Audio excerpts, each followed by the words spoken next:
Apresentamos Através da Bíblia, o programa que leva você ao estudo sistemático e detalhado do Livro dos Livros, a Palavra de Deus.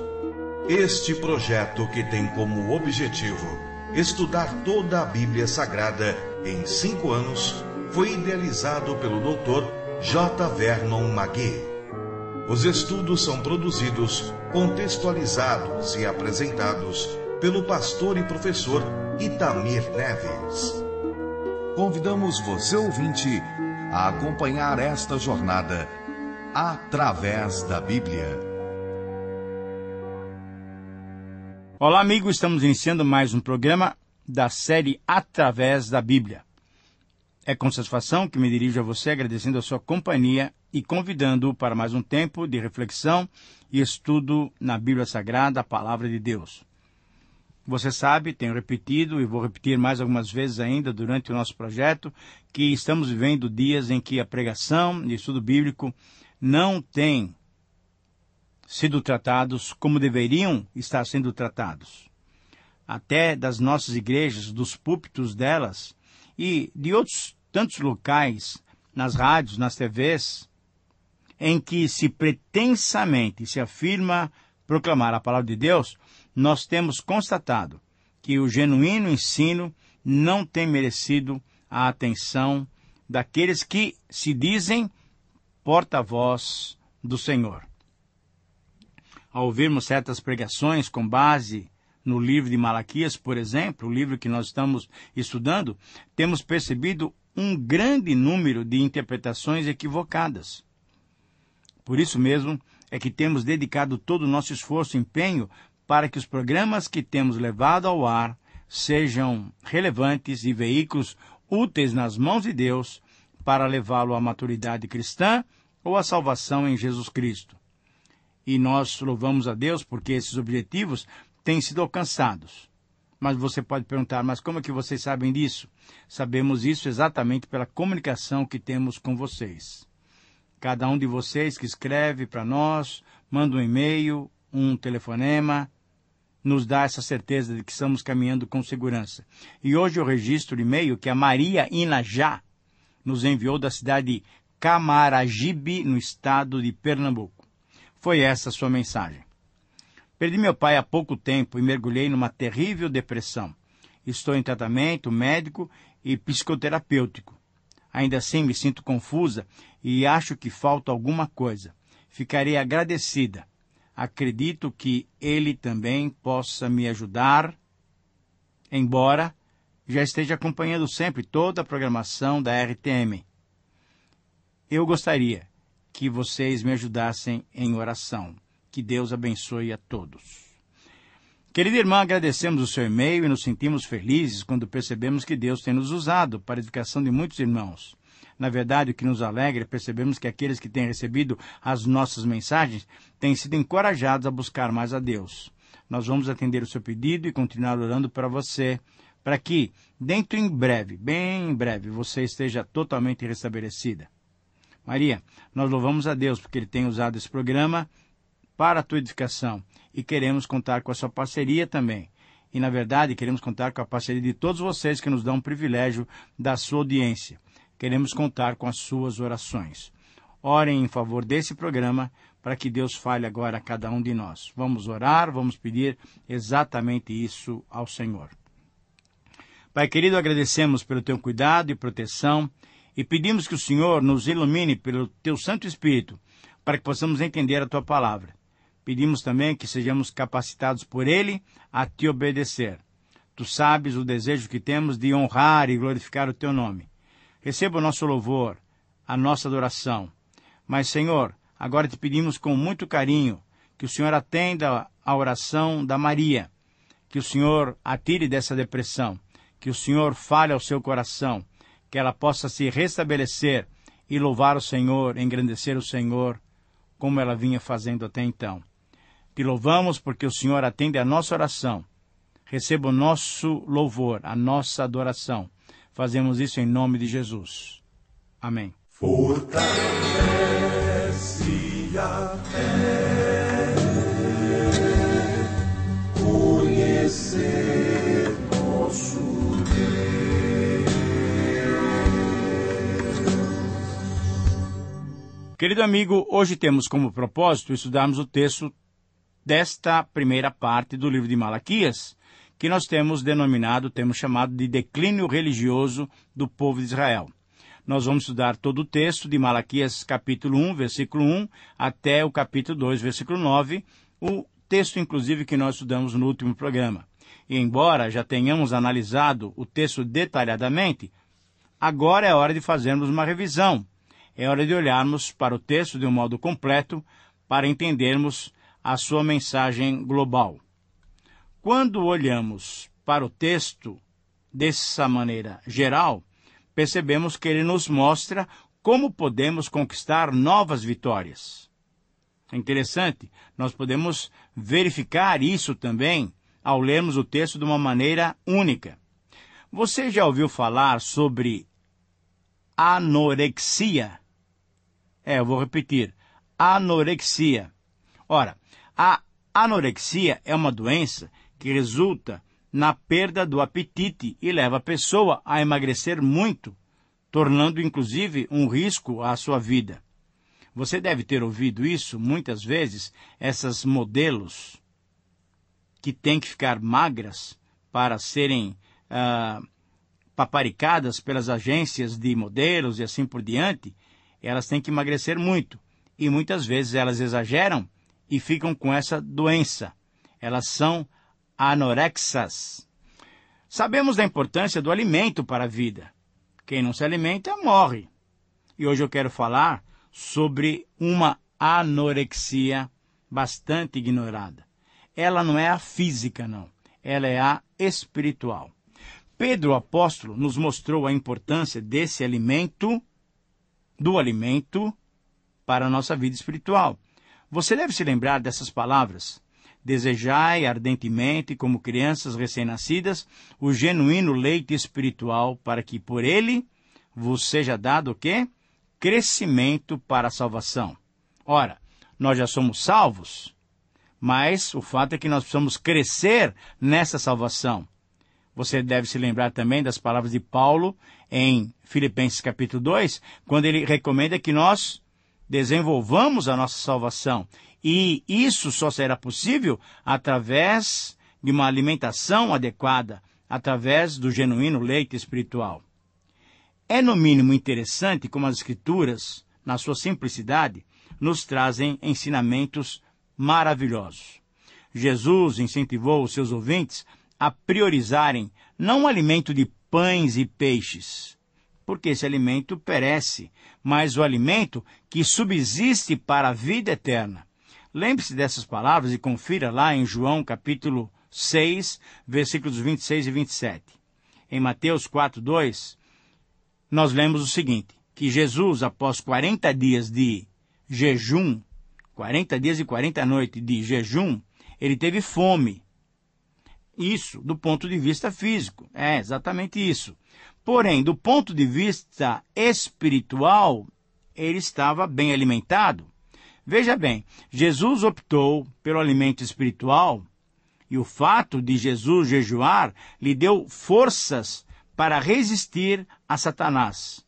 Todo o texto está em Mateus 4:1 até 4:10. Perceba que Satanás procurou tentá-lo onde o Senhor Jesus estaria mais vulnerável, isso é, após tanto tempo sem comer, Jesus precisaria se alimentar, saciar a sua fome física.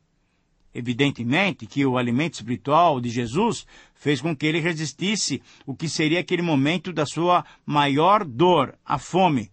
Mas as outras tentações vieram também. Veio a tentação para transformar as pedras em pães, e você sabe, mais outras duas tentações, mas o Senhor Jesus, porque estava bem alimentado espiritualmente, resistiu a todas. Quando nos alimentamos dessa maneira, ficamos mais fortes contra os laços do diabo, e após a vitória, nossa necessidade é suprida por Deus. Mateus 4:11, que é o texto final, vale a pena você ler. Que contraste! Você deve se lembrar também de uma passagem muito interessante no Antigo Testamento. Em 1 Reis, capítulo 18, Elias estava forte e corajoso. E logo no próximo capítulo, ele entra em pânico e fugiu para salvar a sua vida. O que aconteceu? O que enfraqueceu esse grande profeta e fez com que ele se esquecesse do seu dever? Sabe o que aconteceu? Era o desencorajamento. Desencorajamento. A pessoa fica fraca. Fez isso Elias cair. Querido amigo, nós precisamos tomar cuidado, porque o desânimo pode nos incapacitar na nossa vida espiritual, no nosso relacionamento com Deus. O contexto da vitória de Elias no capítulo 18 é tremendo, é impressionante. A idolatria, especialmente a adoração a Baal, dominava o povo de Deus.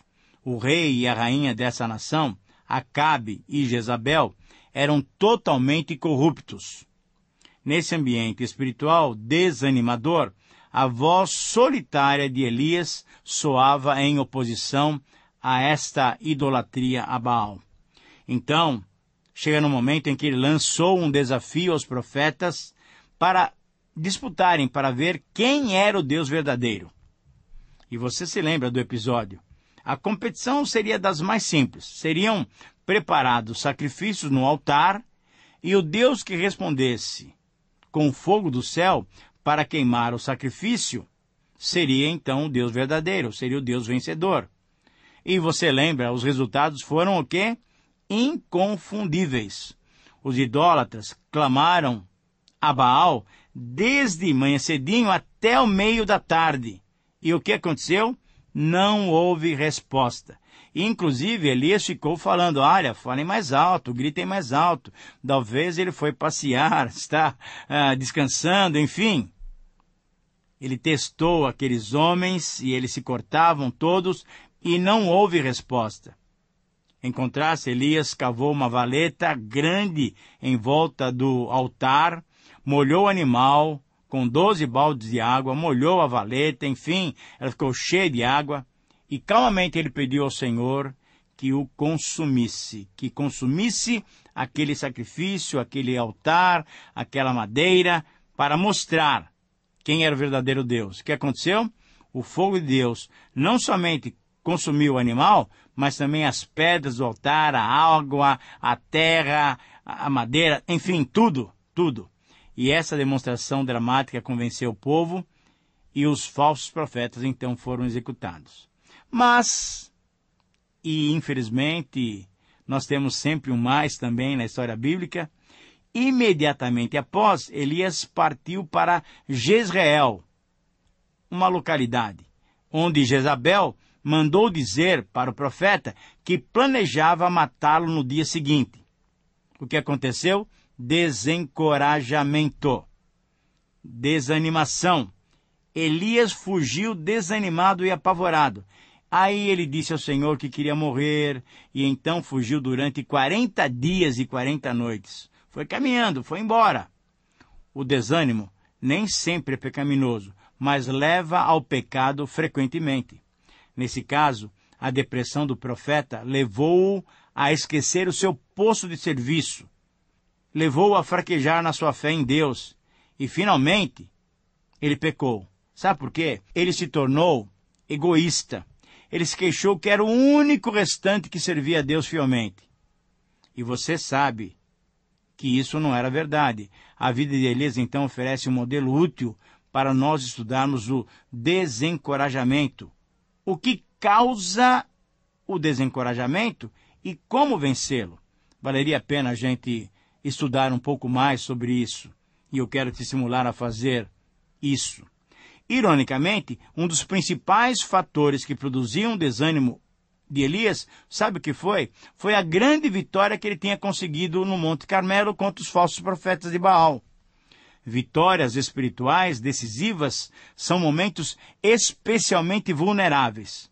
Sabe por quê? Porque nós somos suscetíveis nesses momentos tanto ao orgulho como ao desânimo.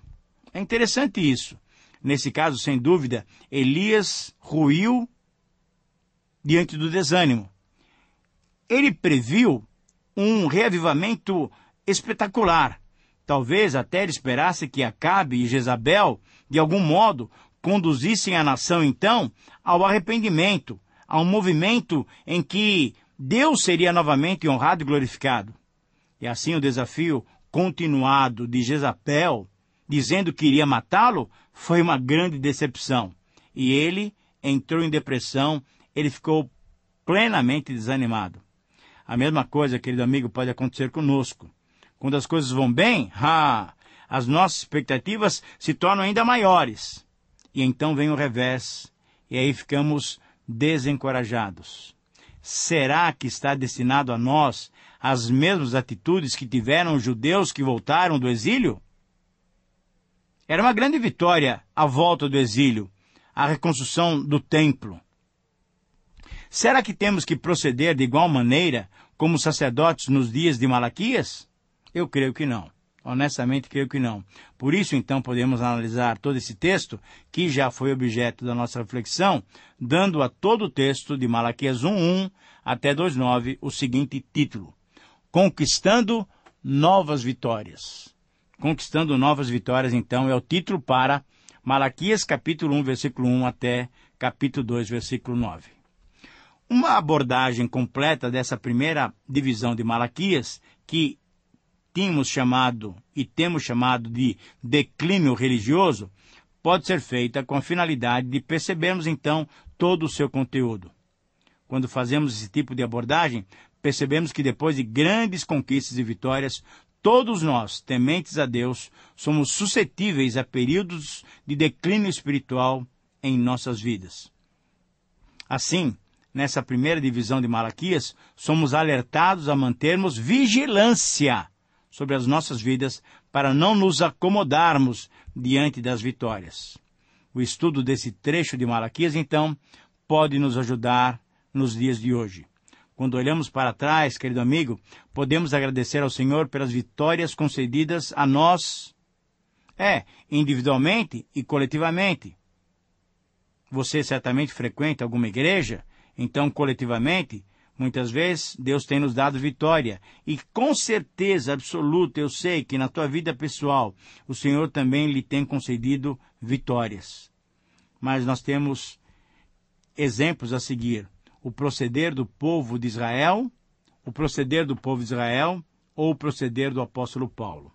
O povo de Israel obteve vitórias marcantes. Por exemplo, a volta de Jerusalém, a volta para a Terra Prometida, a reconstrução do templo, eram coisas marcantes, eram vitórias marcantes. E o que aconteceu? Ele se acomodou e aderiu ao formalismo e ao ceticismo.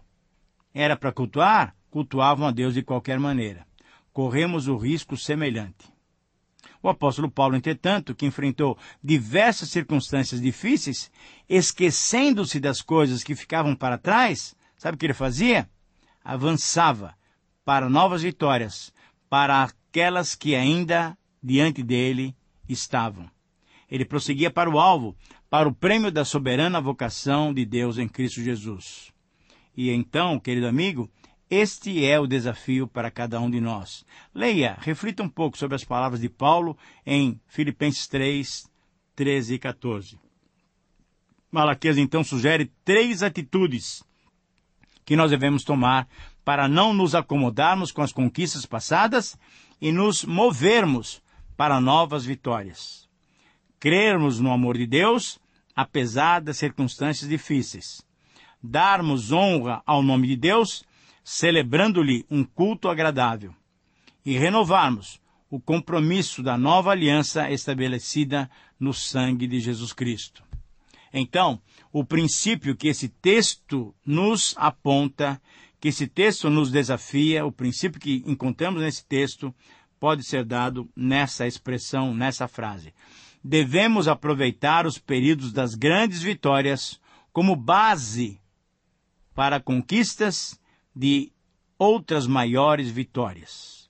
Eu repito, com base então em Malaquias 1:1 a 2:9, esse é o princípio que podemos ter para nos orientar nessa pesquisa, nesse detalhamento da palavra de Deus. Devemos aproveitar os períodos das grandes vitórias como base para a conquista de vitórias ainda maiores. Esse texto vai nos mostrar, então, 3 atitudes corretas que devemos ter e que podem nos levar a novas vitórias. A primeira atitude correta é crer no amor de Deus. Capítulo 1, versículos 1 a 5.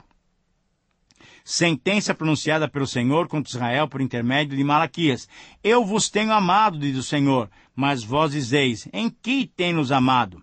Não foi Esaú, irmão de Jacó, disse o Senhor, todavia amei a Jacó, e porém aborreci a Esaú, e fiz dos seus montes uma assolação, e dei a sua herança aos chacais do deserto. Se Edom diz, fomos destruídos, porém tornaremos a edificar as ruínas, então diz o Senhor, eles edificarão, mas eu destruirei.